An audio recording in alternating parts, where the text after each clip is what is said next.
فمن حاجك فيه من بعد ما جاءك من العلم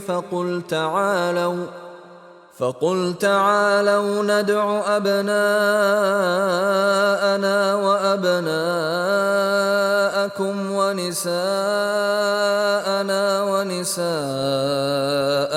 وأنفسنا وأنفسكم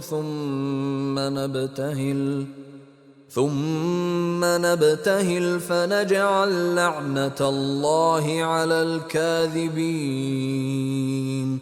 इसलिए जो शख्स आपके पास इस इल्म के आ जाने के बाद भी अब से इसमें झगड़े, तो अब कह दें कि आओ हम तुम अपने अपने फर्जंदों को और हम तुम अपनी अपनी औरतों को और हम तुम खास अपनी अपनी जानों को बुला लें, फिर हम आजिज़ी के साथ इल्तिजा करें और झूठों पर अल्लाह की लानत करें।